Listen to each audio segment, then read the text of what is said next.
μέχρι και την εμφάνιση του χριστιανισμού υπήρχε η λατρεία της Μεγάλης Μητέρας σε ολόκληρη τη Μεσόγειο, στη Μεσοποταμία, στην Αίγυπτο, μέχρι και στα βάθη της Ασίας, στην Αραβία φυσικά, εννοείται, ακόμα και στους απολύτες τους εκείνη την εποχή, Σκανδιναβούς, παύλα Βίκινγκς, και γενικά στην Ευρώπη.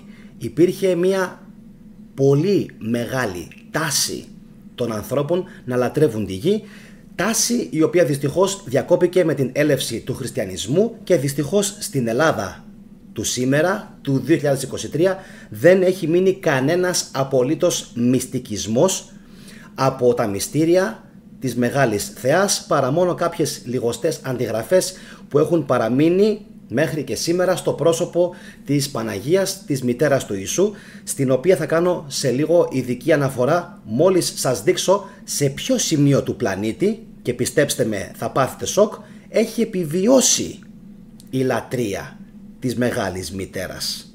Πάμε λίγο να σας το δείξω και θέλω πάρα πολύ να μου πείτε μετά την άποψη και τη γνώμη σας.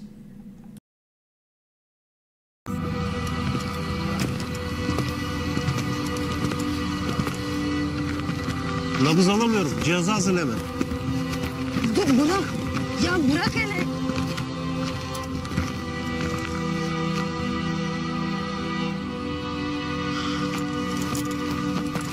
Osman. Hı? Tamam bırak. Ateş etmeyin.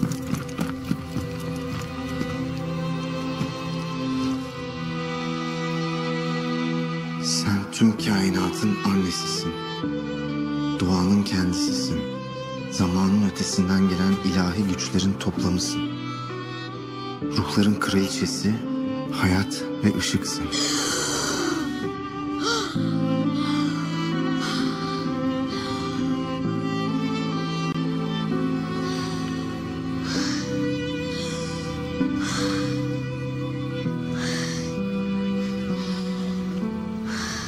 Sen hep olansın. Hep olacak olan. Sana Venüs derler. Ya da Isis. Her alemde rastlanır olansın. 10.000 isimli tanrıçasın. Ve benim için tek olansın.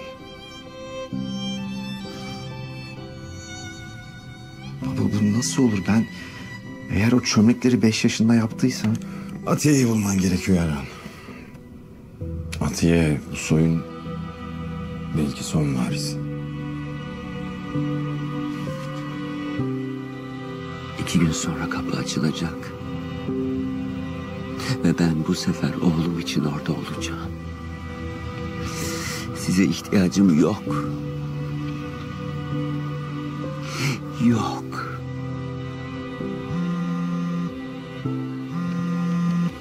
Açma.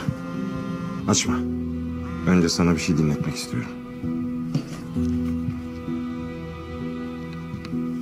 Sana inanmaz ki. Senin sözünün onun için hiçbir kıymeti yok. Ya bana Erhan'ın yerini söylersin ya da Elif'in hayatını tehlikeye atarsın.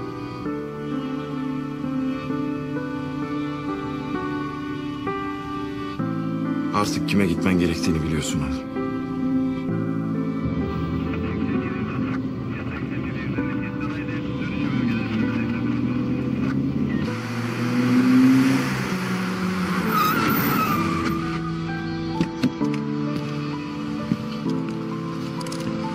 Başlayın amirim.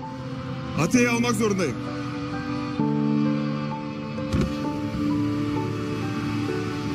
Ne oluyor lan? Sen kimsin?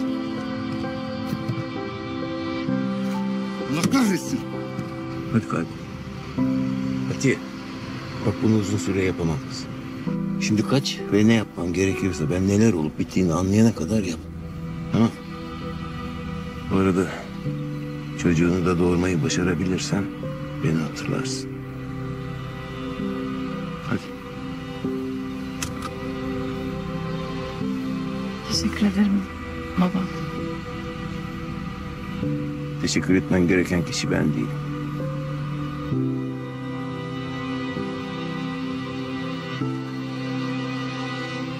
Mustafa Bey, Atiye'yi kurtarmanız lazım.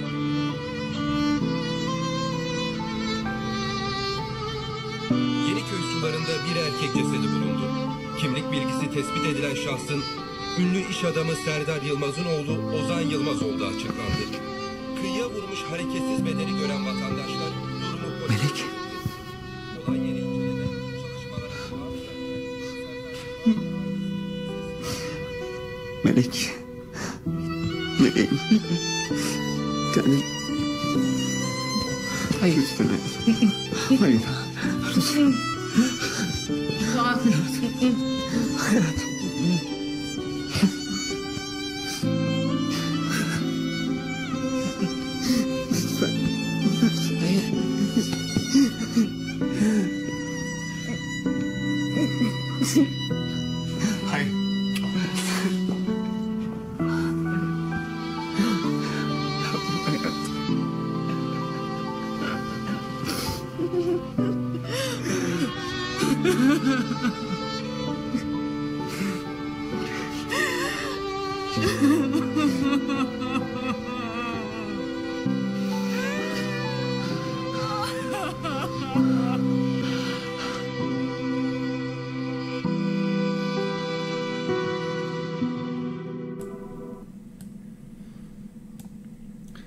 Λοιπόν, όπως καταλάβατε, επειδή δεν υπάρχουν άνθρωποι αξιόλογοι εδώ στην Ελλάδα να δημιουργήσουν και να φτιάξουν όμορφες ταινίες οι οποίες να έχουν ανθρώπινο ενδιαφέρον και πανανθρώπινες αξίες, αναγκαζόμαστε να βρίσκουμε δυστυχώς αλλά και καλή μας τύχη σε άλλες χώρες. Βλέπετε τέτοιες πηγές, όπως για παράδειγμα στην γειτονική Τουρκία. Όπως θα καταλάβατε σίγουρα όλοι, η σειρά που μόλις τώρα παρακολουθήσατε είναι τουρκικής παραγωγής. Θα περίμενε κανείς ότι με τέτοια πλούσια προϊστορία που έχει η Ελλάδα στον χώρο της μυθολογίας ειδικά και στη λατρεία της γης, θα ήταν γυρισμένη αυτή η ταινία στην Ελλάδα. Τελικά οι γενίτσαροι στην Τουρκία έχουν κάνει πολύ καλύτερη δουλειά, γιατί μην κρυβόμαστε, γενίτσαροι είναι αυτοί οι οποίοι παράγουν τον πολιτισμό στην Τουρκία, αλλά αξιοπιστημένοι Έλληνες ως επιτοπλίστων, με συγχωρείτε, εξισλαμισμένοι φυσικά, άλλοι βίαιος, άλλοι με τη θέλησή τους, τα έχουμε πει αυτά σε προηγούμενα επεισόδια, και μου κάνει πολύ μεγάλη εντύπωση το τι μεγάλη παραγωγή έκαναν οι Τούρκοι στη σειρά Ατιέ. Για όσους δεν το γνωρίζουν, η σειρά αυτή λέγεται The Gift, το δώρο. Στην αρχή λεγόταν Ατιέ, έτσι το βρίσκες στο Netflix, αν μπορώ καλά να θυμηθώ. Αν κάνω λάθος, από την αρχή λεγόταν The Gift, το δώρο. Εν πάση περιπτώσει, μια σειρά η οποία με έχει αγγίξει πάρα πολύ, πραγματικά, και πιστεύω ότι το καταλαβαίνετε όλοι από το γεγονός ότι αυτή τη στιγμή που μιλάω τώρα δυσκολεύομαι να μιλήσω και να αρθρώσω λόγο, και αυτό διότι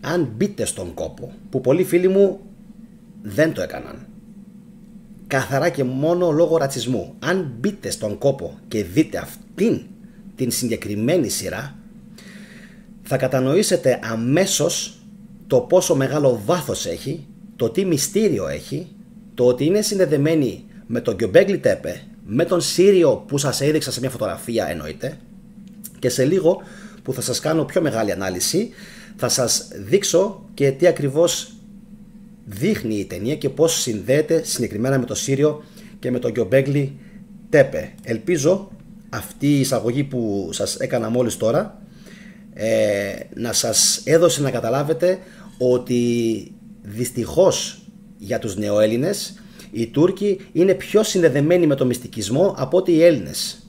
Και αυτό φυσικά έγινε επειδή στην Ελλάδα ο χριστιανισμός δεν έχει αφήσει κανένα απολύτως παράθυρο αυτοέκφρασης. Κανένα. Ενώ στην Τουρκία, παρόλο που είναι δηλαδή φοβεροί Σουνίτες, φανατικά Σουνίτες, τα παράλια και η πόλη εν τούτης παραμένουν εξευρωπαϊσμένα, προοδευτικά σε πολύ μεγάλο βαθμό. Και τώρα πάμε να δούμε ποια είναι αυτή η θεά με τα 10.000 ονόματα. Θα πάρουμε 2-3 στοιχεία από την Wikipedia και 2-3 στοιχεία δικά μου και πιστεύω ότι θα έχετε μια πιο ολοκληρωμένη εικόνα για το πώς ακριβώς ξεκίνησε η λατρεία της. Η Μεγάλη Μητέρα στις παραδόσεις του κοσμογονικού ζεύγους είναι η σύντροφος, η θηλυκή όψη που γονιμοποιείται με τρόπο θαυματουργό ή μη και γεννά, αποκαλύπτει τα σιτηρά, τους καρπούς και όλα τα γεννήματα της γης. Στο σημείο αυτό να σας πω ότι η μεγάλη μητέρα συνδέεται πάρα πολύ με τα σιτηρά. Και αυτό δεν είναι τυχαίο, διότι η πρώτη φορά που οι άνθρωποι ξεκίνησαν να καλλιεργούν την γη και από νομάδες, έτσι, και hunter-gatherers, δηλαδή τροφοσυλλέκτες, έγιναν καλλιεργητές της γης, άρχισαν να έχουν πρώτη φορά στη ζωή τους τι? Αυθονία.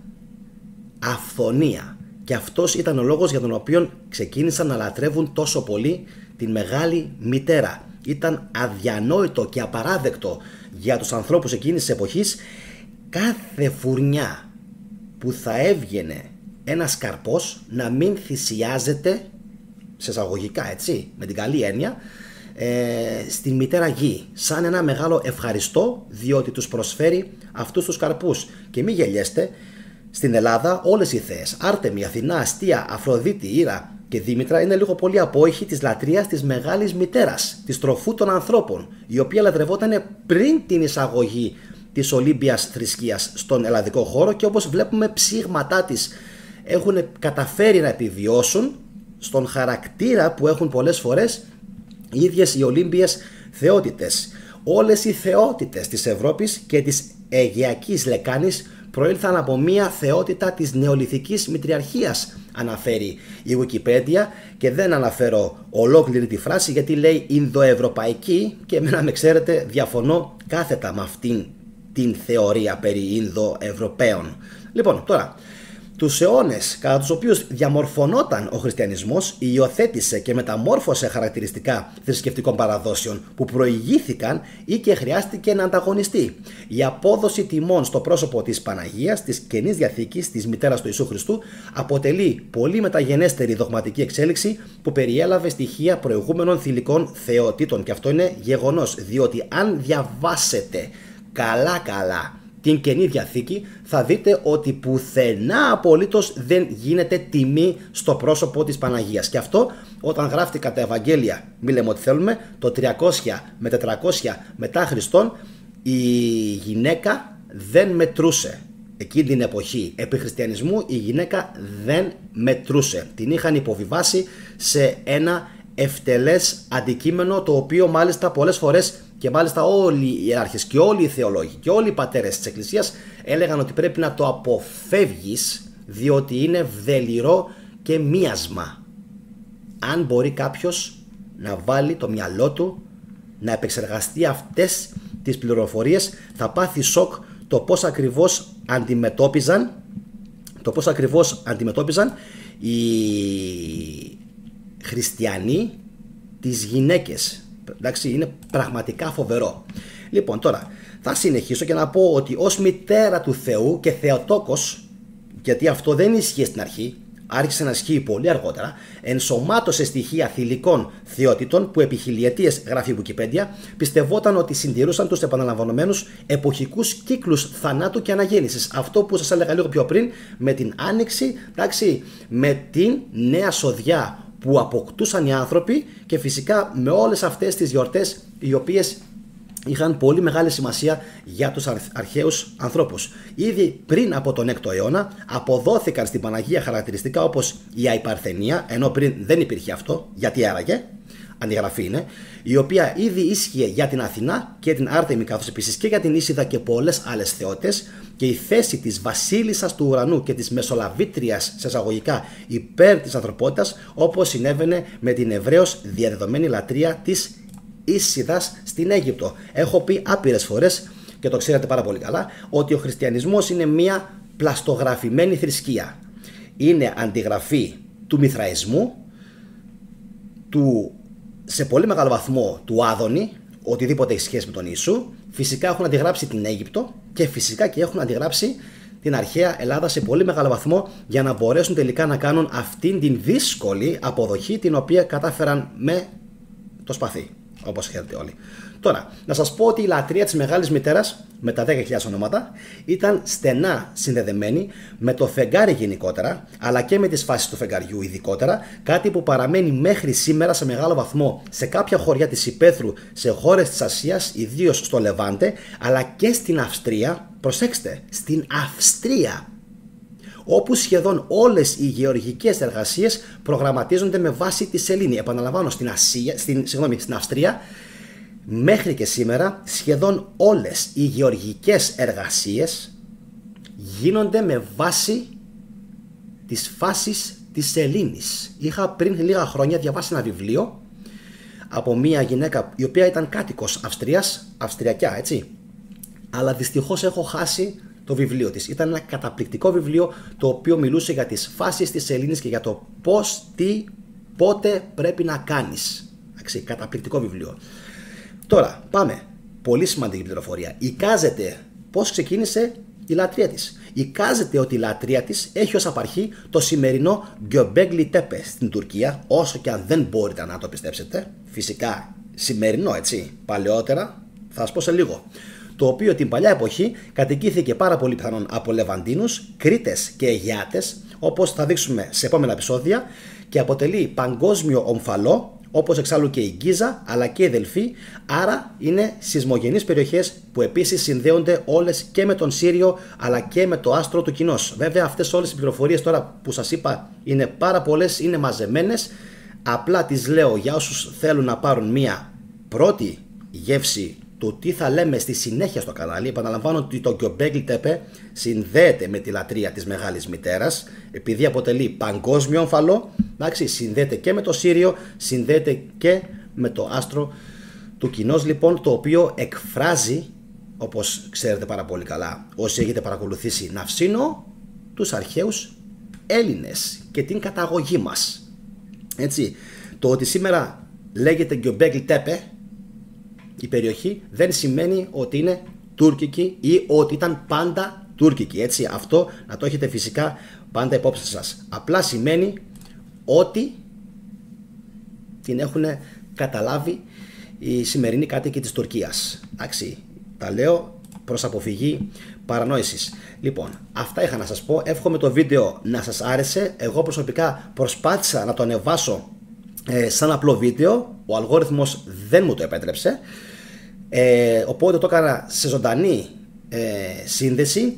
Μέχρι στιγμής μου το επιτρέπει. Δεν ξέρω αν αργότερα θα μου το κατεβάσει, οπότε καλό είναι όσοι προλαβαίνετε φυσικά να κάνετε like στην εκπομπή, να το κοινοποιήσετε, και πραγματικά δεν ξέρω αν θα μπορέσει να παραμείνει η εκπομπή στο κανάλι. Θα κάνω μια προσπάθεια ορθής χρήσης και εύχομαι και ελπίζω ο αλγόριθμος να με δικαιώσει. Αυτά από μένα. Εσείς συνεχίστε να βλέπετε και άλλα βιντεάκια στο κανάλι. Κάντε εγγραφή όσοι με βλέπετε πρώτη φορά και γράψτε μου φυσικά από κάτω την γνώμη σας. Να είστε όλοι καλά. Εύχομαι ένα όμορφο βράδυ σε όλους. Τα λέμε αύριο στις 22:30. Καληνύχτα.